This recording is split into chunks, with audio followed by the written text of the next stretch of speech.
Assalamu alaikum, dear students.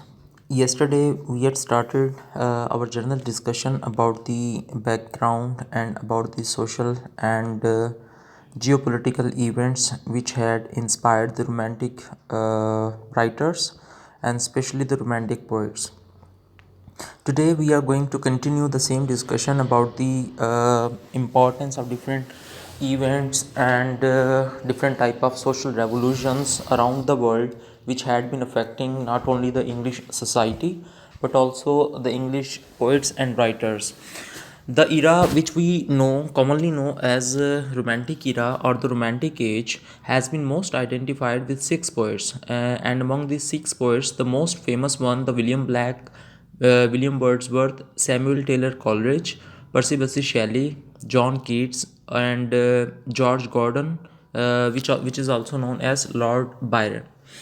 Other than these, Walter Scott is also important, and his poetry was also the significant signifier of the Romantic age and the revolutionary spirit of this age. But we have to remember this before this time the American Revolution had taken place and the French Revolution was taking place. These two revolutions around the world, around the globe, were very important in the political history of Western civilization, because America up till then was occupied by Britain, and today the country which is known as USA, that was basically the colony of Britain, and it was divided into 13 colonies or 13 states, and all were occupied and ruled by the British. So in 1776, the revolution which took place in America, it resulted in the removal of the British rulership or the colonization, and the American nation and the American people, they declared themselves independent, and thus in 1776 USA was declared as an independent country, and Britain rule जो था that was ended in result of public revolution. तो American revolution जो कि वहाँ के लोगों ने start की because of the tyrannical acts of the British rulers, और because of the enslavement of the black people, and because of the high taxation in their economical structure.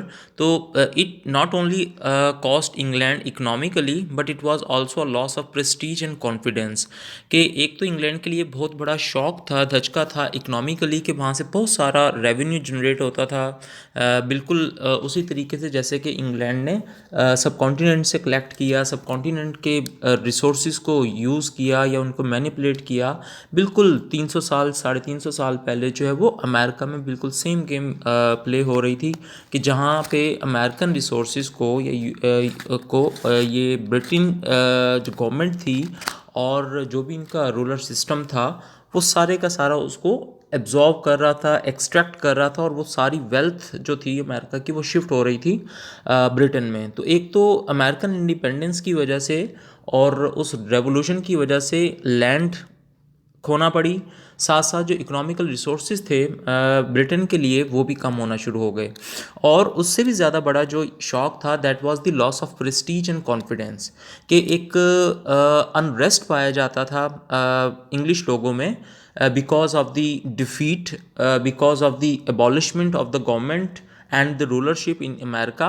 और उस लॉस ऑफ कॉन्फिडेंस और loss of prestige की वजह से एक बहुत बड़ा गल्फ, एक बहुत बड़े गैप पैदा हो चुका था ब्रिटिश स्ट्रक्चर, कॉलोनियल स्ट्रक्चर के अंदर और उनकी गवर्नमेंट स्ट्रक्चर के अंदर. तो रूलर्स भी डरे हुए थे, they were afraid of such type of revolutions. एक अमेरिका में हो चुकी थी, और दूसरी जो है वो 1789 में फ्रेंच रेवोल्यूशन के नाम से फ्रांस में स्टार्ट हुई. नेबरहुड में था, यूरोपियन कंट्री था, उसका रिज़ल्ट और उसका इम्पैक्ट भी बरतानिया तक आ रहा था, इंग्लैंड तक आ रहा था. और साथ साथ इन दो रेवोल्यूशंस की वजह से एक जनरल अवेयरनेस इनटू पब्लिक पाई जाती थी, और जिसकी वजह से बरतानिया में भी एक थर्ड रेवोल्यूशन स्टार्ट हो रही थी, that was industrial revolution. The French Revolution was a prime example of an anointed or tyrant king being overthrown by a democratic mob. French Revolution meant the triumph of radical principles. The English worried this would spread throughout the Europe.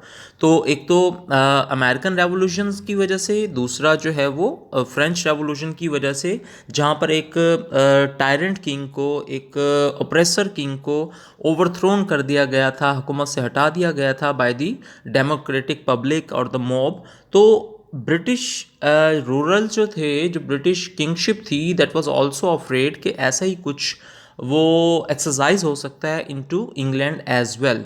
तो English people, specially the elite class, the nobility class or the ruler class, they were very much afraid of this kind of awareness, socio-political awareness of the people.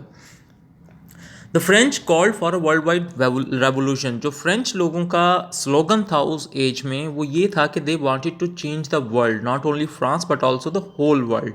तो उनके slogan की वजह से एक threat था England के लोगों के लिए, ये इंग्लैंड की गवर्नमेंट के लिए, कि फ्रेंच रेवोल्यूशन के जो इम्पैक्ट्स हैं they can be spreaded all over the Europe, specifically England, क्योंकि इंग्लैंड की एक एनिमिटी चली आ रही थी फ्रांस के साथ, और it had a history of 1000 years. हमने एंग्लो सेक्सन एज में भी पढ़ा था कि जब नॉर्मेंडी प्रोविंस से या नॉर्मन्स जो ट्राइब्स थे वो फ्रांस के एरिया से आके इंग्लैंड पर काबिज हुए थे। फिर हमने उसके बाद 13th सेंचुरी और 14th सेंचुरी में भी पढ़ा, एज ऑफ चौसर में, कि 100 ईयर्स वॉर, वो बड़ा मशहूर एक इवेंट था कि जहाँ पर इंग्लैंड की फ्रांस के साथ ऑलमोस्ट 90 ईयर्स, 95 ईयर्स तक जंग चलती रही, और मुख्तलिफ दौर में मुख्तलिफ टाइम में झड़पें होती रही थी। तो एक दुश्मनी की फ़ज़ा पाई जाती थी, और ऊपर से फ्रेंच लोगों ने स्लोगन लगाया चेंज का, और रेवोल्यूशन जो कि वो चाहते थे कि पूरे यूरोप में हो, वहाँ की किंगशिप ख़त्म हो, जैसे कि लुइस 16 को फ्रांस में से हटाया गया था, और उसकी जगह पे जो है वो जनरल पब्लिक ने या कह लीजिए कि अवाम ने वहाँ पर अपनी हुकूमत, डेमोक्रेटिक हुकूमत कायम कर दी। बाद में हमने पढ़ा है कि 1794 में नेपोलियन बोनापार्ट जो है उसने उस रेवोल्यूशन को लीड करना शुरू किया। तो उन सारे इम्पैक्ट्स की वजह से जो इंग्लैंड था that was under severe threat, और इन 1793 England again declared war on France. एक 14th सेंचुरी में तकरीबन 90 ईयर्स, 100 ईयर्स तक वॉर चल चुकी थी, और फिर अब 18th सेंचुरी के एंड पे दोबारा से इंग्लैंड और फ्रांस की जो है वॉर स्टार्ट हो गई। तो इन 1804 Napoleon Bonaparte declared himself dictator of France. अब जो मोमेंट डेमोक्रेटिक मोमेंट स्टार्ट हुई थी, एक रेवोल्यूशन की मोमेंट, वो दोबारा से डिक्टेटरशिप में चेंज हो गई कि नेपोलियन बोनापार्ट वो जनरल था फ्रेंच आर्मीज़ का, और उसने अपने आप को ही वहाँ का डिक्टेटर या वहाँ का रूलर जो है वो डिक्लेयर कर दिया। तो Napoleon was just as bad as executing king associated with tyrant, कि ये दोनों क्वालिटीज़ प्रीवियस किंग लुइस 16 में और नेपोलियन बोनापार्ट में सेम पाई जाती थी, कि they were both very oppressor and they were very tyrant. तो पीपल वर नॉट हैप्पी। जो मोमेंट फ्रेंच रेवोल्यूशन की स्टार्ट हुई 1789 में, और उसको 15 ईयर्स के बाद 1804 में नेपोलियन बोनापार्ट ने एक तरह से डिस्ट्रॉय कर दिया। अवाम की होप्स थी, फ्रेंच लोगों की ये होप्स थी कि there will be good times ahead, आगे अच्छा दौर आएगा, अच्छा टाइम आएगा, लोगों की फलाह बहबूद के काम होंगे। लेकिन वो जो डिक्टेटर, एक किंग लुइस डिक्टेटर को हटाकर बोनापार्ट खुद डिक्टेटर बन गया, तो अवाम की जो कंडीशंस थी उसमें चेंजेस वैसे नहीं आई जैसे कि वो एक्सपेक्ट कर रहे थे। तो इसकी वजह से फ्रांस में दोबारा से अनरेस्ट फैल गया, ऊपर से इंग्लैंड के साथ उनकी वॉर स्टार्ट हो गई। तो ये दोनों थ्रेट जो थे फ्रेंच लोगों के लिए और इंग्लिश पब्लिक या अवाम के लिए, ये डिमांड कर रहे थे एक बहुत बड़ी चेंज का। ये डिमांड कर रहे थे कि पूरे का पूरा सोशल स्ट्रक्चर, इकोनॉमिक स्ट्रक्चर और पॉलिटिकल स्ट्रक्चर चेंज किया जाए। So, as a result of all the changes in Western Europe, especially in France, conservatives in England institute severe repressive measures. Conservative are called those forces which had been ruling England since hundred of years. तो वो जो पुराने rulers थे, हुक्मरान थे, Nobel class थी, elite class थी, वो बहुत ज़्यादा अफ्रेड ऑफ मोमेंट थे और उन्होंने मज़ीद सख्तियाँ करना शुरू कर दी, मज़ीद सीवियर रिप्रेसिव मेयर्स लेना शुरू कर दिए। और ये जो सारी इनकी एक्टिविटीज़ थी, दे आउटलॉड कलेक्टिव बार्गेनिंग, कि वहाँ पर जो है वो अवाम की विल को, अवाम की रिट को या अवाम के राइट्स को, पब्लिक राइट्स को जो है वायलेट किया जाने लगा। And cap suspected spies in prison without a trial, और जिस किसी पे भी उनको शक होता उसको वो जेल में डाल दिया जाता था। तो एक बहुत बड़ा अनरेस्ट, एक बहुत बड़ा गैप और एक बहुत बड़ा डिसकम्फर्ट पाई जाती थी अमंग द पब्लिक। और ये सारे के सारे जो पॉलिटिकल सिनेरियो था, जो इकोनॉमिक सिनेरियो था, ये अफेक्ट कर रहा था not only the general public but also the literary figures and the poets as well. और ये पोइट्स, राइटर्स, ये लोग ज़्यादा सेंसिटिव होते हैं, ज़्यादा इमेजिनेटिव होते हैं, तो इन लोगों की इमेजिनेशन, इन लोगों की सेंसिटिविटी वो और ज़्यादा अफेक्ट हो रही थी और उसका इजहार जो है वो अपने लिटरेचर के थ्रू करने लगे थे। However, many romantics, including the poets, supported the idea of revolution and change and clung to their hopes for the dawn of a new era. Revolution या चेंज उनके लिए एक तरह का dawn of a new year era था, एक तरह का son of a new era था, कि they were hoping that after this change, after this moment of industrial revolution, England and English people will enjoy the true freedom, they will enjoy the liberty, and they will enjoy the rights, economic and political rights, and they will take part in the decision making of the government. Their hopes provoked and shaped by upheavals and disturbances in English life brought about by the Industrial Revolution. Remember that Industrial Revolution brought many people to the city to work in factories where machines replaced handmade articles, and city population greatly increased and resulted in very poor living conditions. कि agricultural society थी England की, वो change हो रही थी, shift हो रही थी उसकी डायनामिक्स, और लोग एग्रीकल्चर के प्रोफेशन को छोड़कर वो इंडस्ट्रियल प्रोफेशन को फॉलो कर रहे थे या अडॉप्ट कर रहे थे, या दे वर फोर्स टू डू दिस।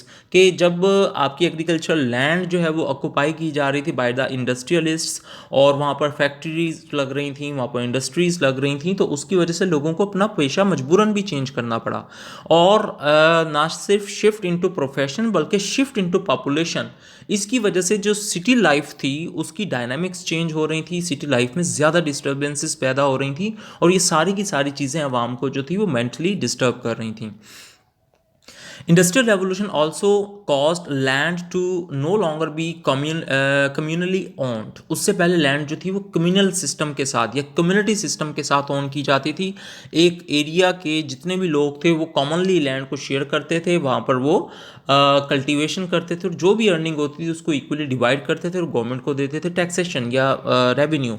लेकिन इंडस्ट्रियल रेवोल्यूशन की वजह से, इस्टेब्लिशमेंट ऑफ इंडस्ट्रीज़ की वजह से वो लैंड कम होती जा रही थी, और this resulted in many landless people, के लोगों को के पास अब ज़मीन नहीं रही थी और वो मजबूर थे to do work into factories. Thus these landless people migrated to the city in search of work and charity. फिर एक सोशियोलॉजिकल या आप उसे इकोनॉमिकल कॉन्सेप्ट कह सकते हैं, the concept of laissez faire. The economic cause of all this misery was laissez faire, और laissez faire means let people do as they please.